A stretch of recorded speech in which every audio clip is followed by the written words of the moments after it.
As always, it is a crisis for men and boys out there in the world, and today we have yet another video telling us why that is. It's not looking good. This one is The Numbers Are Stark, featuring Scott Galloway. In a world full of loonies and fools, there remains but one voice of reason.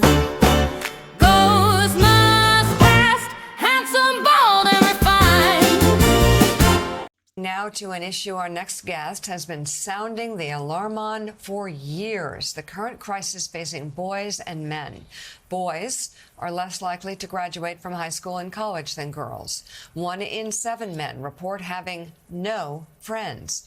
And men account for 3 of every 4 deaths of despair in America. Best-selling author Scott Galloway says the lack of attention to these serious problems has created a vacuum filled by voices promoting misogyny and a toxic vision of Andrew Tate, I think that's what they're talking about, that style of provocateur for the male side of the equation. Filling in that gap there, but perhaps others would go so far as to label Jordan Peterson style as well in that category. Of masculinity. But Galloway insists there is hope, and his new book, entitled Notes on Being a Man, he offers practical and timely solutions on how to turn this crisis around. And Scott joins us now. Now, see, what I don't really agree with on this already is that, of course, they want to drum up some views and have some clips, clickbait titles and things thrown in there. But if you look at it here from this perspective, look at feminists back at the time they were trying to vote. What was going on that side of history? The women were supposed to be being pressed down, suppressed, not able to live their best lives, as the queens nowadays like to say. So, of course, they had the media narrative pushing the women's rights and all that, and they want to stand up for our sisterhood and get all that good stuff going. But they felt stuck, trapped, had to be house servants, workers to men just to stay alive because they needed the financials and whatnot from them. They wanted to be liberated. So you had a lot of that talk going on around town. And what I disagree with and dislike is they always pretend this is some sort of new phenomenon. Every news article comes out, oh God, look at this. This is happening now. As if it's not been repeated throughout history, time and time again. It's just a swinging of the pendulum, depending on what era you are born into. You could be born into one favorable to men. Well, it wasn't that long ago where children were considered basically property of the man, so when anyone got divorced, it automatically went over to the man side of things in America, that is. So it just depends. Now we have the pendulum swinging back where the feminism wave has been going up for so long, and they allow it. Men get raised by those types of households that permit it to happen. So now the women have gained all that power in the media, in society, where the men, now the pendulum swings. The men are on the side being suppressed, being put down, being told they're rotten, being told you can't do this, you can't do that. So, of course, what do? Just like the ladies back at the rise of the feminism, men start the counter push of their own rising up. It's nothing new here. It's something you would expect if you know any little bit about history on it. And so we ask ourselves, if you do study history and you are aware of this sort of happening that goes on, what would be the next step? Anyone know out there what comes next?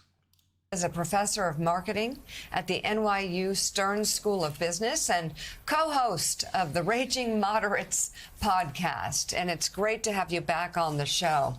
So you have been talking about this for a year. What state are we in now in terms of where men and boys are at compared to women?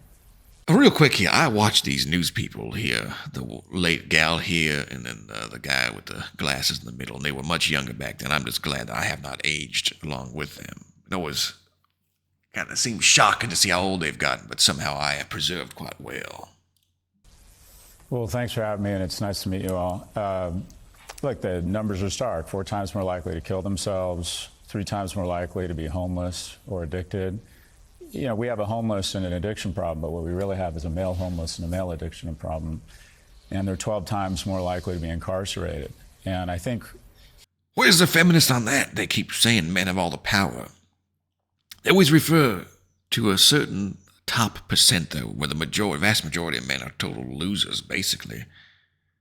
Not losers in the sense of a low life, but as far as what they have acquired in life, resource-wise and whatnot. They are not well off.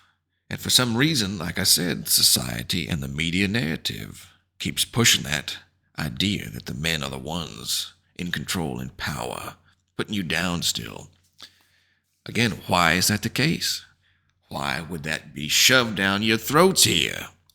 The good news is the dialogue's become more productive. I think we recognize that our country and women aren't going to continue to flourish as long as our men are flailing. And by the way, women are ascending, and it's wonderful. We should do nothing to get in the way of that. Twice as likely to be elected to parliament somewhere around the world. More women are seeking tertiary education. But at the same time, in the next 5 years, we're probably going to have 2 women graduate from college for every man. Only one. That's his little damage control, trying to keep his on MSNBC here. Trying to appease the feminists and not lose that audience. Oh, women are, yeah, it's great. You're doing wonderful, women. Out of 3 men are in a relationship under the age of 30, 2 and 3 women. And you think, well, that's mathematically impossible. It's because women are dating older because they want more economically and emotionally viable men. And if a man hasn't been in a relationship or cohabitated with someone by the time he's 30, there's a 1 in 3 chance he's going to be a substance abuser. And if you look just on a very meta level, the most violent and unstable places in the world have one thing in common. They have a disproportionate number of young men without opportunity, and we're producing way too many of them. That stands to reason, doesn't it? If men are, genetically speaking here, on average, more the violent type, more likely to uprise, we'll say. If you don't give them opportunities and they don't have choices to make, then what are they going to do with their time? Again, look back through history. It's not difficult to figure out where these roads lead. Well, and Scott, we've been talking about political violence here an awful lot. And you look at this past summer, the assassination attempts on Donald. I need to get back into the rant here on it, though. It's been weighing after I see this on here. The women's narrative these days are oppressive to men, telling the people what rotten lowlifes they are, how much they control, how much they have, how much better off they have it. And again, it goes only to that few percent on here. It's like men looking at a supermodel, some huge influence on Instagram. So, oh yeah, women, look at you. You've got the perfect shapes and bodies everybody wants you. You got millions of followers. You can just shove your T's together and snap a picture and you get paid $1 million. You don't have to work again in your life. Is that true, women? Would anybody agree with that? All the ladies out there, they saying, yes, oh, that reflects my life. Yeah, well, everybody I know can do that. Well, you just go look at the OF statistics. Just statistics, not the pictures, mind you. I would never be doing that. Anyhow, somebody's got to keep them afloat. So we look at the statistics here. What percent makes any decent amount of money at all? Now, if you want to be some sloppy gal going on there and snapping some pictures of your feet while you're at a restaurant or something, selling it for $5 or whatnot, a little bit of pocket change you could make, sure. That is doable for basically any female out there for a while. But to make any appreciable amount of money, the men do this on the counter side. They act like a woman could easily just make $30,000 a month by going online and she can be a huge ditch pig. She can be a lovely lady. She can be any sort of woman at all, as long as she just decides to show her delicates online. Those treasured items that they revere so highly and would never give away for free. If they do that, men claim they could just have basically whatever they want. They could get people buying them and flying them, sending them gifts, and to a degree, but again, there's a relatively small percent who makes anything decent out of that. To me, it wouldn't seem worthwhile if I'm having to bend over and spread some orifices and things like that. Snapping a picture, it's just kind of difficult to even work the angles around. Maybe if he had a friend, they could come and assist with it. But anyway, getting a little off topic with it here. They don't make a whole lot, just like the men here. The majority don't make much at all. But the two sides are still warring at each other as if they have any real basis to battle on. It's basically a lose over here and a lose over here, saying, you're a loser, you're pushing me down. You're both down on the bottom. Same thing in the political sphere, but anyway. Trump, you look at the murders of the Democrats that helped run Minnesota's state legislature. You look at Charlie Kirk and that tragedy, his tragic assassination. You look at the man who ran his pickup truck into a church with huge American flags on it. And then I'm not going to bother with this here because you can already tell the picture they're trying to paint, saying, oh, moving it back to the political side, tying in the men and this and that, and oh, what we're going to do. We already know. So I'm just going to, as always, but I always say it to you here, I go for a little mini rant, and boys and gals, I just got to say it. Till next time, boys and gals, GHOSTMAS is taking a little break here.